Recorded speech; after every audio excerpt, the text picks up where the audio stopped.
আজকে আবার চলে এসেছি নতুন একটা ইনস্টলেশন নিয়ে। আজকে ইনস্টলেশনটা গেছিলাম পায়রাডাঙ্গায়।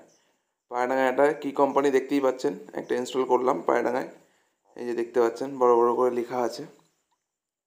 সো এই যে পুরো একদম যেরকম এসি হয় হোয়াইট কালারের। আর এই যে এটা আমি দেখাচ্ছি ছাদটা, যে এখানে এসিটা তোলা হবে। এই যে এই মই দুটো দিয়ে আমি এসিটা তুলছি, আউটডোরটা তুলেছি। যেহেতু লোক ছিল না যার জন্য দেখাতে পারলাম না। আউটডোরটা এইভাবেই তোলা হয়, একটু রিস্ক হয়ে যায় তুলতে। যাই হোক, আমি প্লেটটা বসিয়ে নিয়েছি, ফুটোটাও করে নিয়েছি মাপঝোঁক দিয়ে। এবার ইনডোরটা তুলে দেবো। এই যে ইনডোরটা তুলে দিলাম।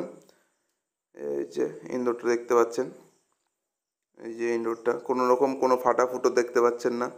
এইভাবে ইনস্টলটা করতে হয় বা করলে বেটার হয়। যাই হোক, এবার আমি আউটডোরটা লাগাচ্ছি এই যে স্ট্যান্ডে।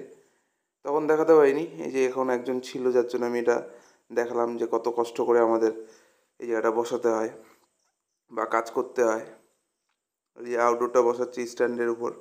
এই যে স্ট্যান্ড, একজন উপর দিয়ে ধরে নামাচ্ছে আর একজন, মানে আমি সিঁড়ির উপরে বা ময়ের ওপরে, যেহেতু সিঁড়ি ছিল না এই বাড়িতে বা দোকানে, এটা একটা দোকানে ইনস্টল হয়েছে।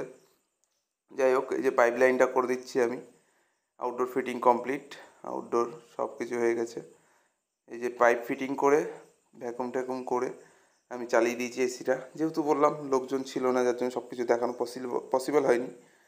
ছোট্টোর মধ্যে ভিডিওটা হয়ে গেছে। এই যে আউটডোরটা দেখিয়ে দিচ্ছি, যে পাইপ লাইনটা এইভাবে এসছে, পাইপ লাইনটাও দেখিয়ে দিচ্ছি। এই যে পাইপ লাইনটা এইখান দিয়ে এসে ওই পাশে আউটডোরটা, কাস্টমার যেহেতু বললো ওই পাশে বসাতে, এবার কী করবো, কাস্টমারের কথা মানতেই হবে। এই যে যেভাবে যতটা সুন্দরভাবে পেরেছি করেছি। Thank you for the watching.